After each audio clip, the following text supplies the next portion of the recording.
I ask my audiences frequently, how many bodies have you been in since you incarnated into this planet on this lifetime?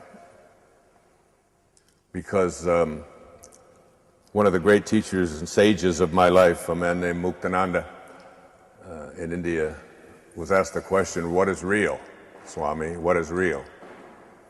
And he said, that is real,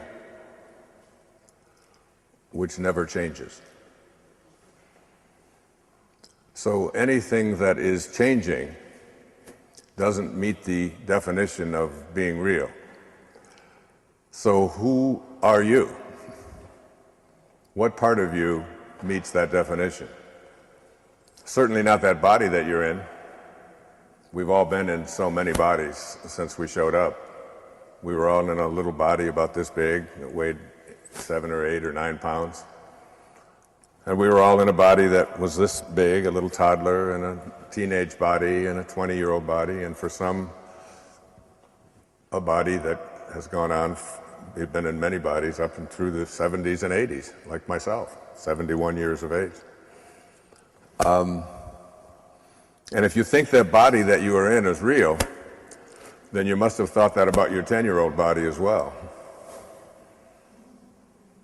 So I invite you to go out and bring that 10-year-old body in here, and we'll talk to it. And you smirk and laugh and so on because you realize that that's impossible, because it's not real. It doesn't exist, does it? And the same is true of the body that you walked into this beautiful church here in Assisi tonight. It will be different when you walk out. You'll walk out of here with a different body than you walked in with. So that by that definition, this is all just an illusion. It's just constantly changing, and therefore it isn't real. But there is a part of each and every one of us that can remember being in that 10-year-old body, and that observed it and noticed it. And that you can close your eyes and be there. You can do everything you did when you were 10 or 12 or 20 or 30 or whatever. And so it is to that element of your consciousness, of your awareness, of your reality that I address these remarks. Not the body, not our physical possessions, but our soul, our spirit, our divine mind, whatever we call it. It is to that is the only thing that is real. And when we learn to live from there, from that place, I call it the higher place, the higher self, or the highest self. The part of us that realizes that all of us, the poet T.S. Eliot said that we shall not cease from exploration. But at the end of all of our exploring will be to return to the place from which we originated, but to know it for the first time. The poet spoke of death. I don't. I believe we can return to that place from which we originated. Call it the Tao, call it God, call it soul, and come to know it. And this gathering here for this miraculous journey that we're all on began as an idea. I think it was my idea, but I know that something bigger is always moving the pieces around.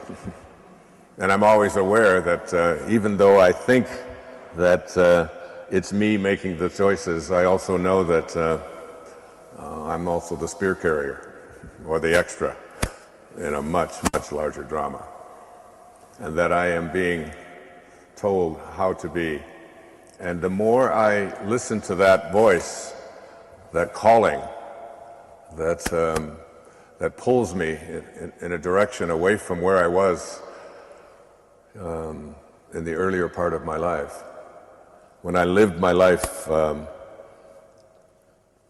the basis of my own ego, and believed that my self-importance and my fame and my abilities to do things had something to do with my being special. And I've come to realize that it's not that way at all. I've often said that true nobility is not really about being better than anyone else. It's about being better than you used to be. And I think being better than you used to be really means less and less attachment and reliance upon your stuff, your body, your accomplishments, your reputation, your accumulations. Less on that and more on the inner mantras. See, the inner mantra of the ego, which I've had to learn to shed and tame, is what's in it for me. What's in it for me? What's in it for me? What's in it for me? What can I do? How much can I get? I'm in competition with. I want more. More, more, more. Everything I have, I own. It's mine, it's mine, it's mine. That's the mantra of the ego. You all recognize it. But the mantra of the higher self, the God-realized part of ourself, is how may I serve? How may I serve? How may I serve? Let it chase you. Let it follow you instead of being something that you're consumed with having to get. Because the more you're attached to the outcome, the more you're trying to get something that isn't what you really want. And this idea of knowing that divine intelligence will work in exactly the order and the preference and the time that it is supposed to. In the Course in Miracles, there's this often quoted passage that says, infinite patience produces immediate results. And it sounds like it's a contradiction, doesn't it? It sounds like a paradox. If I'm patient, infinitely patient, then I will have to wait a very long time. And this idea of attempting to hurry along the divine intelligence is something that we do with our egos all the time. Obviously, creation reveals its secrets by and by, as it is supposed to, as it is ordained. This principle of detaching ourselves from outcome, along with having infinite patience, is really essential to your manifestation process. It is inconsistent with what we have a tendency to think is the way things should be working. Because if I do everything that I'm supposed to, if I follow all of these principles and I set down all of the rules and I get it all organized, then I expect that I'll have results. That's the time in our lives that I referred to earlier in the very first principle of being the warrior, going from the athlete to the warrior. That's the time in our lives when we set our goals. And there's nothing wrong with setting goals. I've written about it and talked about it on many programs right here at Nightingale Conant and in many of my books. But the idea of thinking that setting goals and then just going about and having them show up is still the thinking that keeps us sort of stuck back at the warrior phase of our development. It inhibits us from moving to higher places wherein we can begin to manage the coincidences of our lives, which sounds like a contradiction, doesn't it? If it's a coincidence, you can't manage it. If you're managing it, then it's not a coincidence. But when you begin to transcend some of these paradoxes, when you reach a higher level. So setting goals is one thing, and it's something that we do in the earlier stages of our spiritual development. And we continue to do it. And these stages that I talked about earlier are not things that we go into and then never go back to. We go back, we come out of it, we go back. We're always moving in and out of these stages. The question is, what is my primary emphasis? is my primary emphasis not only on setting goals, but in falling in love with those goals, and then insisting that those goals show up when I want them to show up. That is inconsistent with manifestation and with spirituality and higher consciousness. What you have to do is have your goals, which is what a tomato seed is. It's really a goal for tomatoes. But you have to then relax and turn your thoughts and your ideas and your consciousness and your awareness to your own purpose and know in your heart that it will manifest. You see, the key to relaxing about what it is that you would like to see manifested is the certainty of the outcome. If you have a certainty, as it says in the Course in Miracles, if you have a certainty of the outcome, patience is easy. If you are uncertain of the outcome, if you're not sure how it's going to work out, or if things are going to fall into place the way you would like them to, if you have that uncertainty, then you will not be able to be patient. So patience, infinite patience, is really like a trusting in God. And when you trust in God, you're trusting in the wisdom that created you. And when you trust in the wisdom that created you, you're trusting in yourself as well. Because you can never be separate from that wisdom. So patience and trust and awareness and higher consciousness are absolutely essential. You may believe that the opposite of love is hate. I do not see these two emotions as opposites. In fact, love and hate are often closely aligned. To me, the opposite of love is fear. When you have fear, you do not have love. Ego uses fear as a way to keep authentic love out of your life. When love is not present in your life, you have succumbed to ego and allowed fear in where love could be. You have allowed ego to replace God. Learning to experience authentic love means abandoning ego's insistence that you have much to fear and that you are in an unfriendly world. This begins with an assessment of your reluctance to embrace love. If you are not experiencing love in your life right now, it is because you are, in some way, afraid. You need to examine your fears with honesty and with love. When you do, you will transform your fears into love. You will open up a space within you that can only be occupied by love. In this space you are on purpose, walking the way of the sacred self.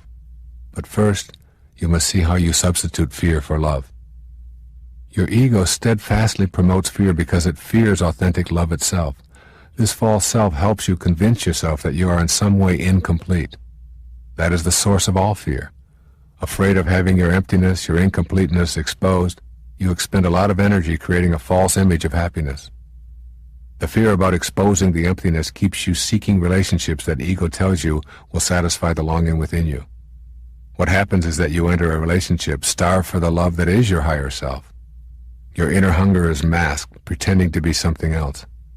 No wonder so many people repeatedly think they have found love and repeatedly declare they've lost it. How different it is when you can notice the inner emptiness and think, what's not to like? This longing is part of being human and knowing love.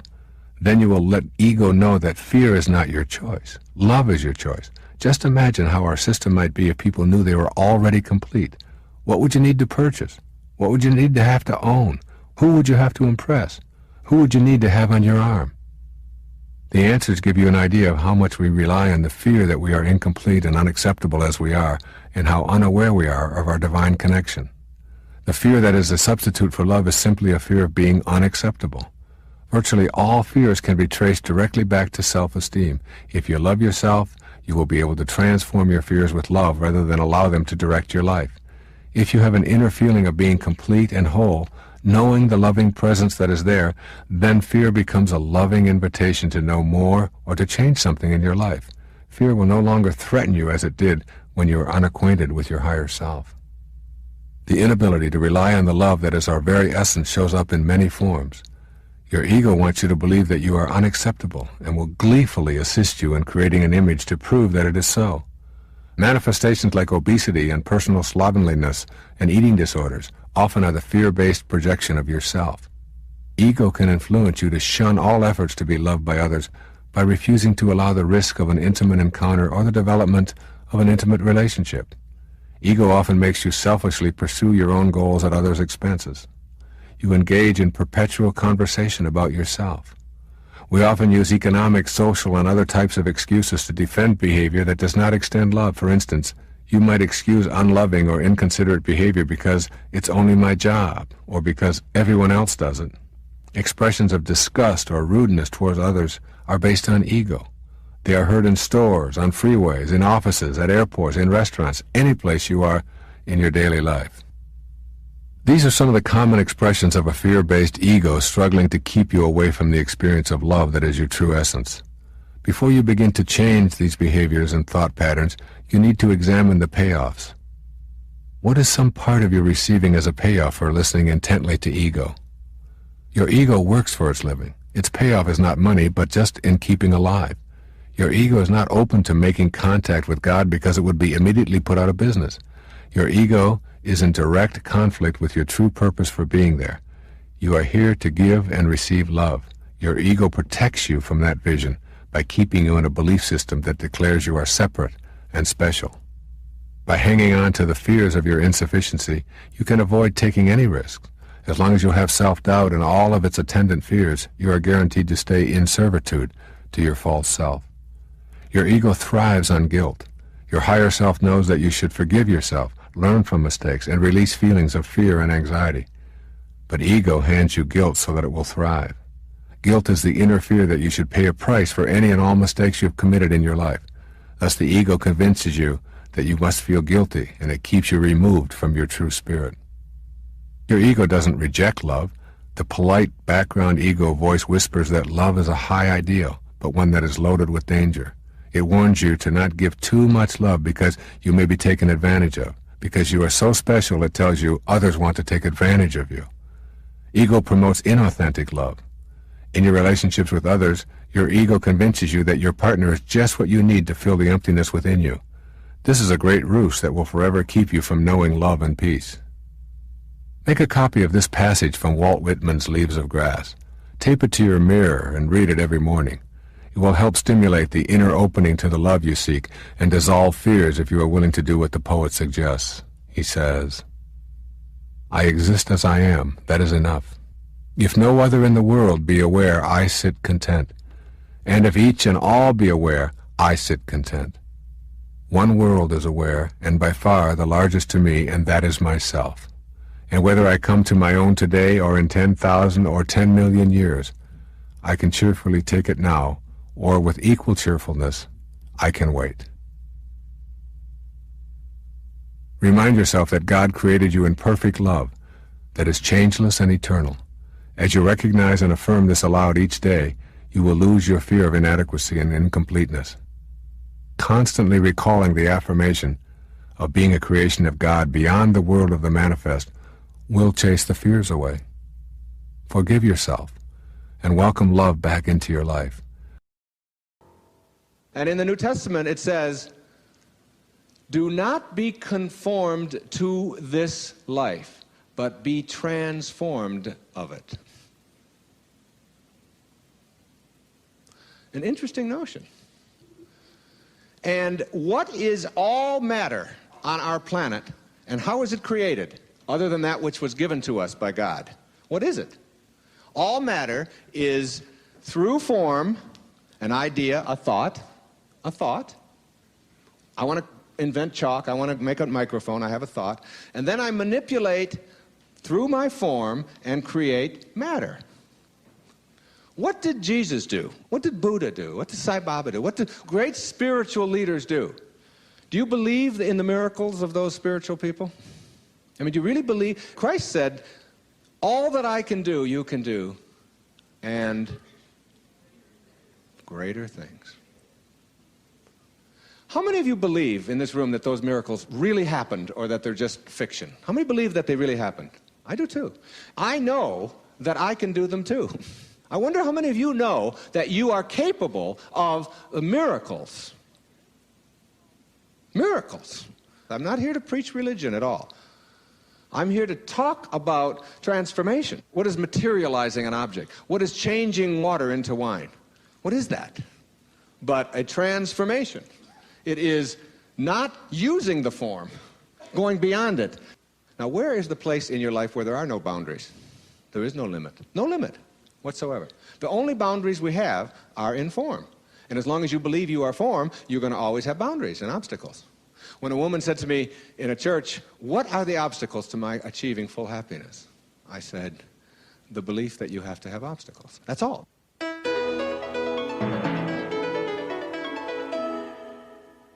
The connection between thinking and creating something for yourself is really there. It isn't just some mystical kind of hocus-pocus thing that's out there, but that you can use this vibrational pattern that we call thought, which is so instantaneous. You can literally make anything happen that you want to by the power of your ability to think. You're tuning into some kind of vibrational pattern that is there for everything, and none of us can escape that. The ultimate in that is miracles, is being able to produce miracles. And that's just one simple little example of it. There are many, many other things in this higher self business or transformation or in this awakening process that are only complicated and difficult because we can't see behind it. We can't see the perfect energy that is behind the form. We can't see the perfect intelligence. There's an intelligence behind form. There's an intelligence behind a fish in water and the gills and how it works. There's an intelligence behind a plant that grows in a certain kind of way. There's a life there, and in that life form, there's intelligence behind that. We miss that intelligence because we're so preoccupied with just what I can see, how I can get a hold of it, and hence the title of this program. You'll only see it when you believe it. You'll see it when you believe it. If you only believe what you see, then you are limited to just what is on the surface, and you don't even believe in the intelligence behind anything. But if you believe that you'll see it when you believe it, then when you start expecting and knowing that there's a special intelligence in the universe behind everything that has life in it, and you begin to behave as if the perfection in all life really matters, and you begin to know that that is real for each one of us, then what happens is you're looking beyond what everybody else sees. And all of a sudden you start seeing miracles happening in your life that are just astounding to you. And at one time they were just thought of as coincidences or, oh yeah, but that's weird, but you can't really make that happen. And you start to get to a point in your life where you see that you are much more than just this stuff that you can get a hold of, this form, the five senses that we have, the ability to see and to touch and to smell and this kind of thing. And you begin to know that who you are is much greater than that, much more divine than that, much bigger than that. And it's like you can't ever get a hold of a thought. You can never touch a feeling. You can't come home with a basket full of thoughts or an armload of feelings. Yet you know they're there, and you know that that's how your whole life is. Your whole life is in this realm. Then you begin to look for that special intelligence or that special love. We have so much trouble putting a label on it. And you begin to see it in all life. And you begin to then think in accepting and loving and kind ways towards everything and everyone that has life in it. And before long, you're creating out of that love, out of that special harmony that you are and that is you, you're creating new kinds of relationships and you're creating new kinds of loves and new kind of excitement in your life. And then before long, you're making things happen that you never thought could happen before. And then you start expecting miracles instead of being surprised by them. And your whole life changes. A lot of people are looking for the how-tos. You know, how can I become a more spiritual person? Or how can I find my purpose? And they start with the way that they learn anything. Problem-solving logic. A plus B plus C plus D equals whatever it is, and you just go through the steps. It's not like that. When you consider that everything that you have done in your life has led you up until this moment that you have right now, and all of the things that you have assessed to be negative, all of the addictions perhaps that you've had, all of the problems you've had in your marriages, all the problems you've had with your children, all of the weight problems perhaps that you've had, all of the difficulties that have come your way, the financial concerns and the bankruptcies and all of the stuff that if you were to reach into your bag, you know, you could pull out this whole bag full of negative stuff. You get to a point that the Buddhists call satori, S-A-T-O-R-I, satori. It means instant enlightenment. Instant enlightenment.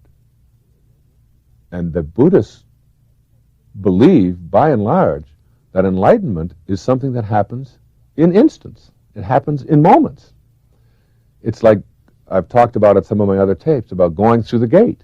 You know, it's like on one side of the gate is the path that is strewn with thorns, all right? And there's all of the stuff that I have just described.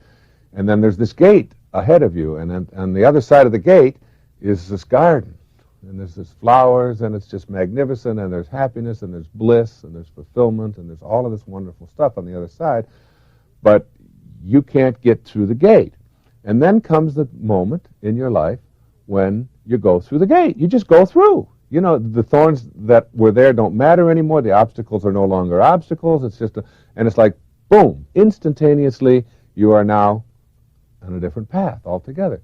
I can tell you that for those of you who are struggling and trying to find a formula and trying to get it all into A, B, C, D, E, F, it isn't that way. First of all of the thorns and all of the obstacles that have been created in your life are there for a reason, even though that's a hard thing for us to accept. There's something to be learned from each one of those. And so instead of saying, how can I avoid these in the future, you reprocess your life in a different way and say, I created this for what reason? And I'm going through this because, and you fill in the blanks, or the lesson in this for me is, all right, instead of why is this happening to me and isn't this awful and so on. And then Satori happens. And I mean, that was very revealing for me to read about this instant enlightenment, because every major change that I've made in my life, I mean, they don't seem like big changes, but the changes that I've made happened in instants. I mean, just in seconds. Now, in the physical world of changes that I have made, I can remember when I first decided that I was going to start running and exercising and get myself in shape instead of being overweight and out of shape like I had been. In an instant. And it was a doctor at a hospital where I wasn't a patient. I was working there. I was training the staff in group therapy at North Shore Hospital on Long Island. And this doctor said one thing to me. He said, if you continue on the path that you're on, you're going to be a candidate for a heart attack in 5 years. He wasn't trying to be helpful to me. He wasn't anything. He just was making a statement. And that evening, I went out and I ran for the first time as an adult. And it's now almost 15 years later. And I haven't missed a day of running in 15 years. It was just like an instant kind of thing, and then it was like carrying through on that. And I mean, that really flies in the face of a lot of the stuff that we hear all the time about you have to have a goal, and you have to have a plan, and you have to get it all figured out, and you have to work step by step by step. I really think that enlightenment, or discovering this inner source of strength, is something that just happens in an instant whenever you're ready. So whoever you are, I mean, if you're smoking, if you're drinking excessively, if you've got addictive habits in your eating habits and so on, if you are behaving in ways with your children or with your wife or coworkers or whatever, and you think that it's just hopeless and that you can't change and that it's just too difficult to process and so on, I'm really saying to you that in an instant you can decide to radically alter your life. And it isn't like even a decision-making process. You're now ready. The same Buddhists say that when the student is ready, the teacher will appear. I tell people, supposing you went to sleep and you had a dream, and in your dream you had, all these different characters, and you had all of this money, and you had everything that you wanted in your dream. And then you woke up, and then you look back at your dream, and you became attached to the stuff that you had in your dream.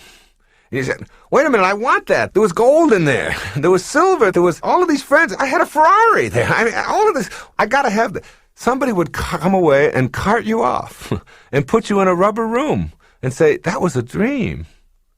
You can't be attached to that. That's just a thought that you have. That's the way you got to view life.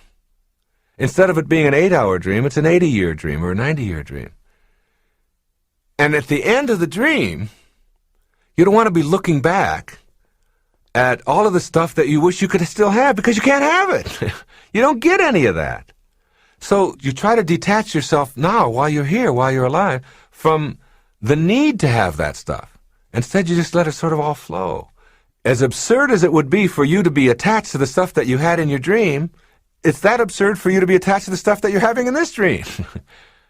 You have to die while you're alive.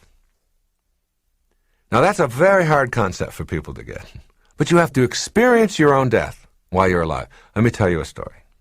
It's a wonderful story. It's an old, ancient story. I'll paraphrase it.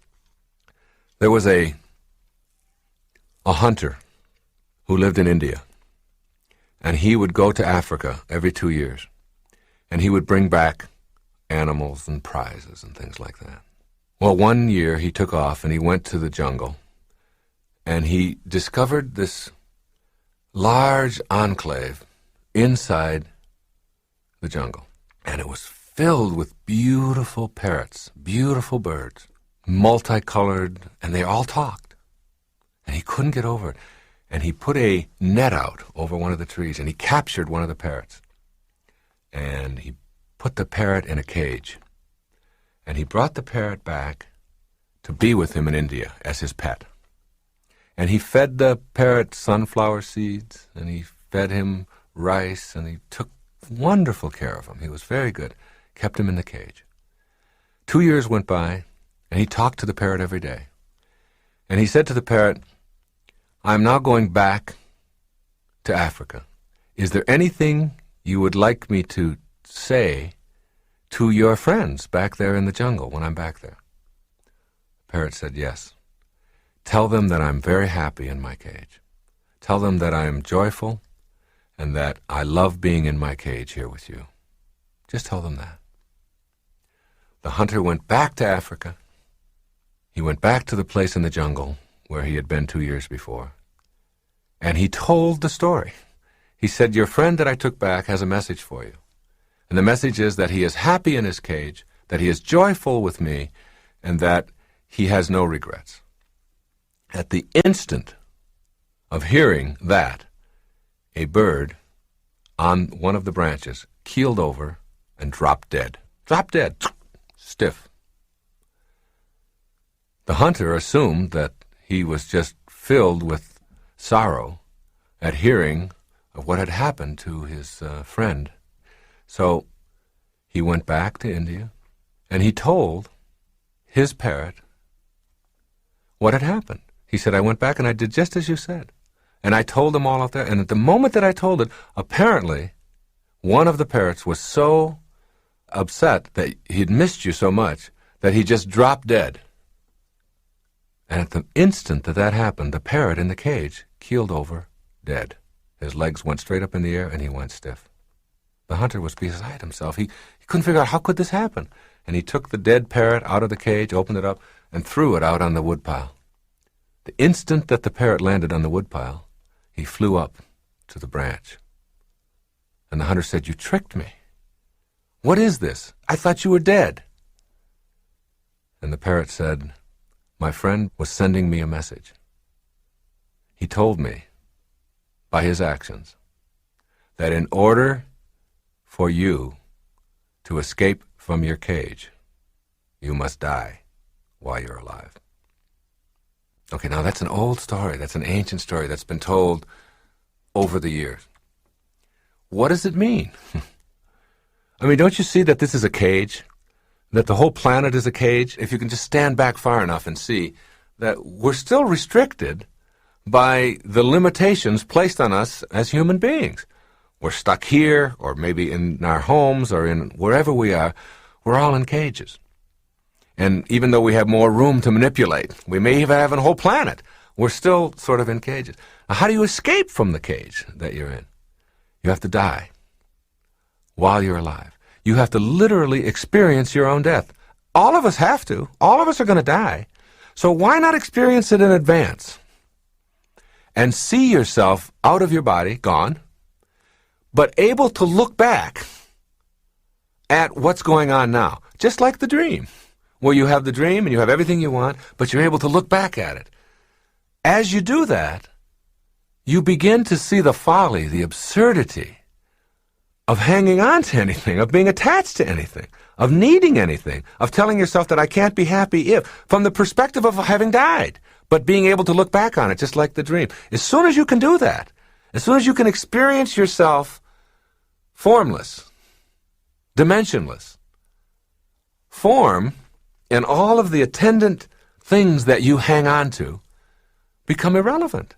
They're not necessary any longer. You have a whole new way of living, a new way of being.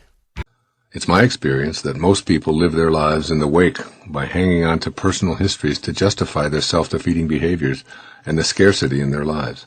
They hang on to past pains, abuses, and shortcomings as calling cards to announce a poor me status to everyone they meet within minutes of their introduction. I was abandoned as a child. I'm an alcoholic. I'm an incest survivor. My parents were divorced and I've never gotten over it. The list could go on for hours and hours. Your past is over. By bonding to your past, you not only ensure that you'll be immobilized today, but you prevent yourself from healing.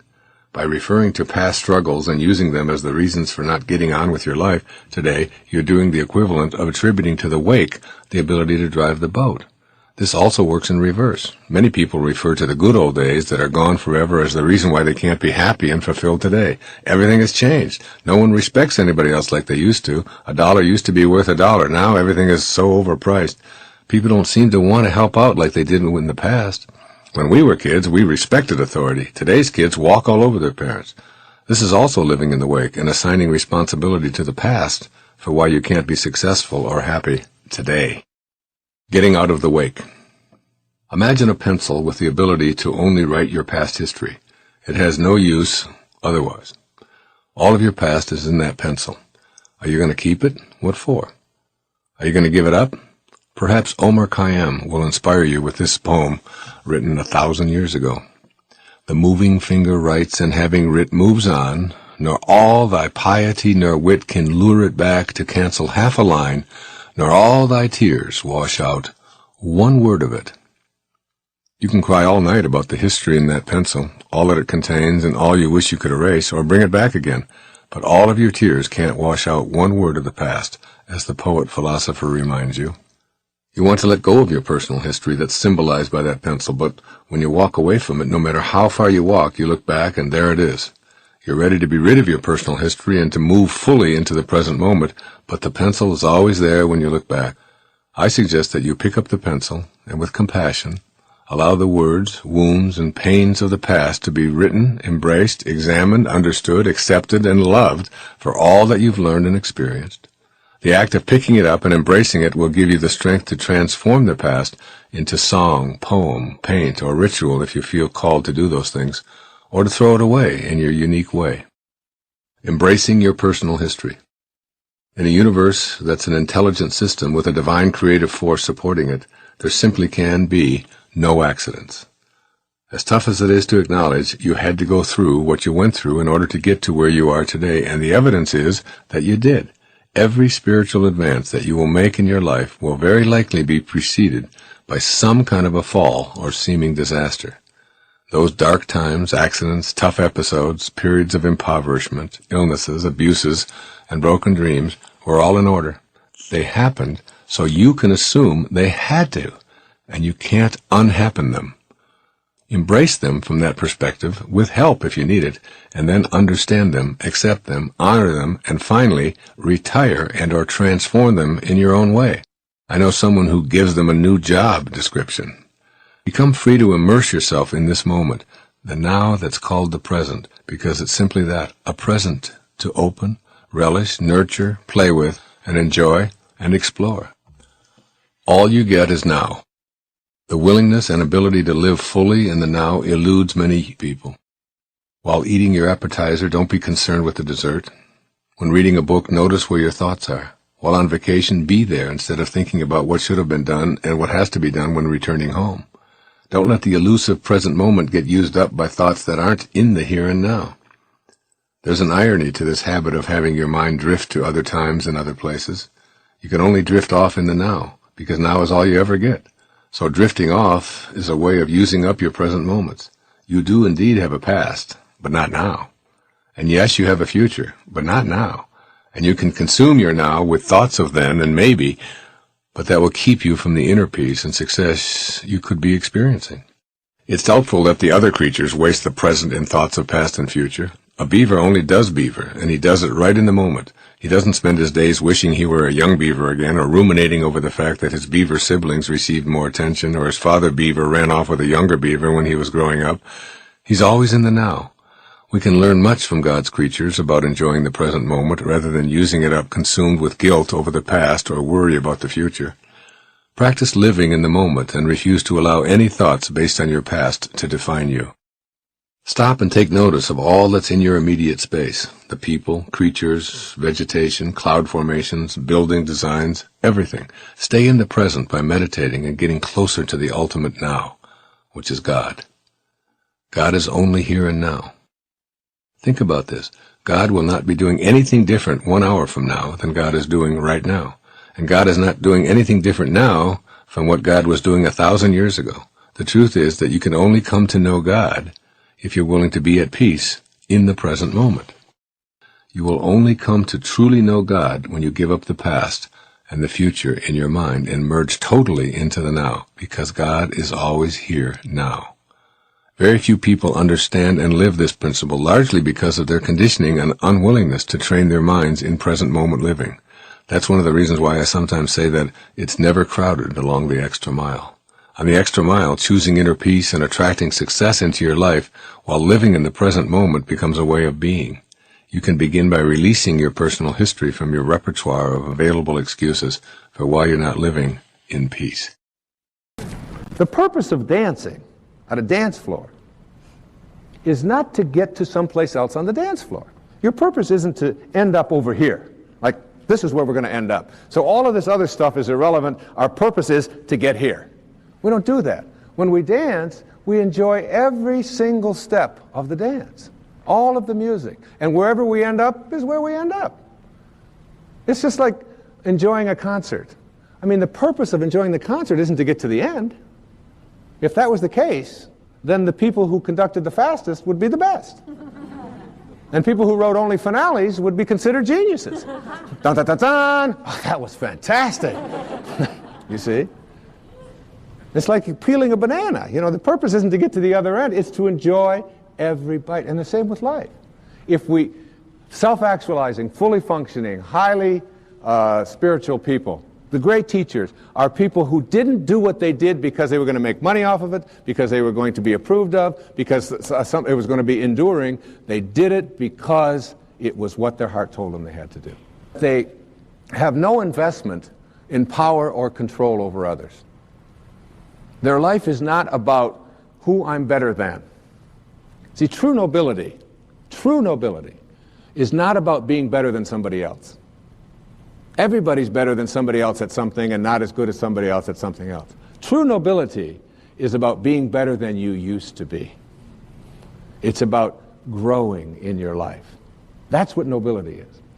And highly functioning people they're not looking into other people's lives. The last line of Candide, Voltaire's great novel, this whole story of this wanderer, Candide, this great teacher and sort of comic person.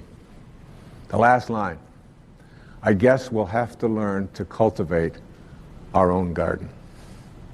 Cultivate your own garden. If other people want to grow rutabagas and you want to grow cabbage, then allow that and be independent of that. But so many people live their lives through what others are doing, how well they're doing it. Fully functioning people let go of that. That they have incredibly high energy and enthusiasm. Enthusiasm, entheos, the God within. When people say to me, what makes a great speaker? I said, be authentic and be enthusiastic. And it doesn't matter what your content is. People will love you if you're authentic and enthusiastic, if they can see the God within you. If they have no concept of failure.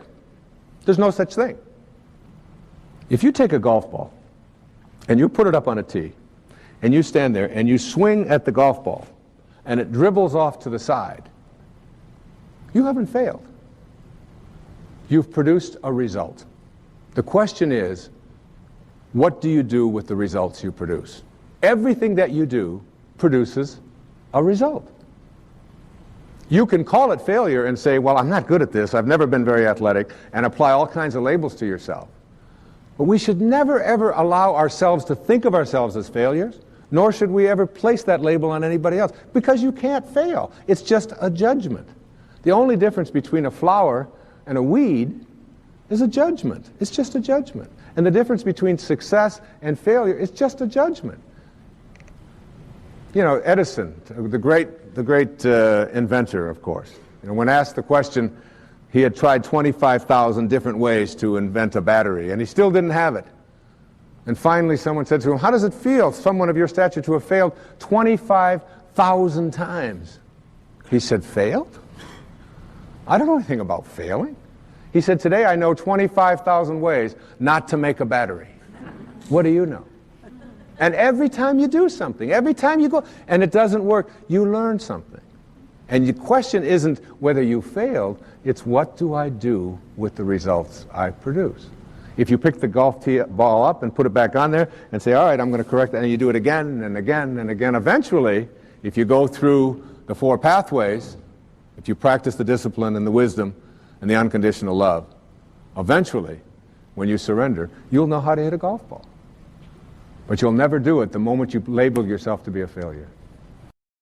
And as we move up from 10,000 cycles per second on your emotional health, we move through the various symptoms of neurosis: worry, fear, anxiety, stress, tension, self-rejection, until we get to a point at point B where we are experiencing an absence of symptoms.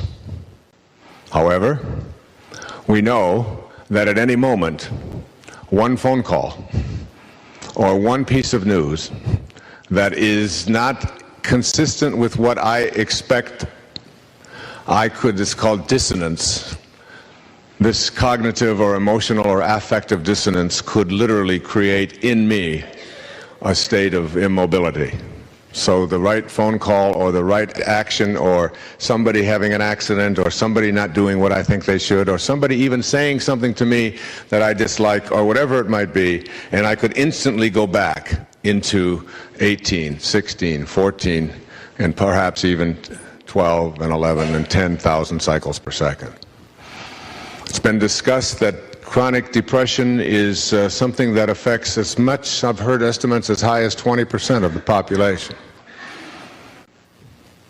That people are consuming things like Prozac and antidepressives at an alarming rate.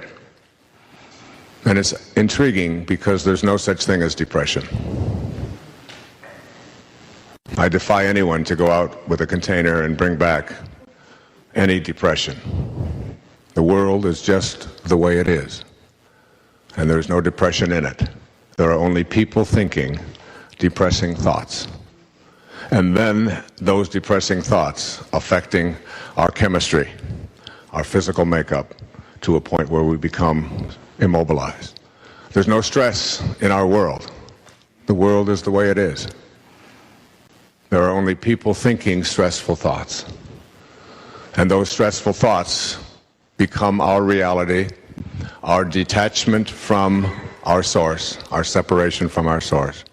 We start moving away from our source rather than toward it. And as we move in the opposite direction of our source, we find ourselves breaking down, being emotionally immobilized, upset, fearful, anxious, and so on. Now, as I move to my right, on this scale of emotional health, we reach a point called point C. And at point C, at 100,000 cycles per second, we understand the meaning behind Terry Cole Whitaker's title of her book. What you think of me is none of my business.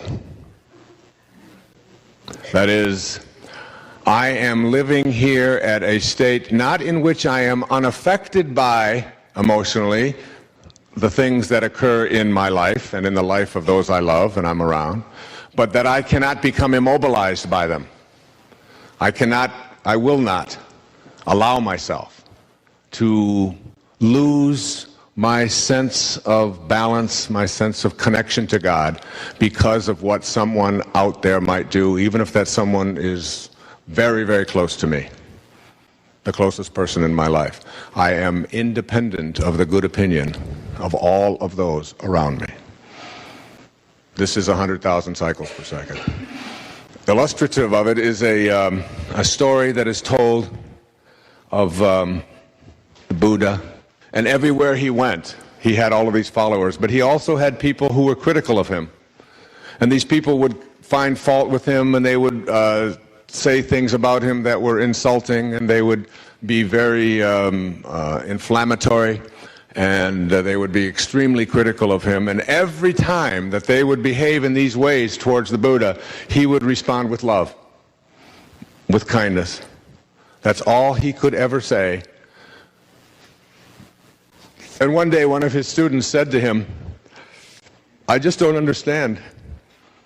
For days and days, these people have been so critical and so ugly in their reactions towards you, and always you still react with kindness and love. How do you do that? How does that work?"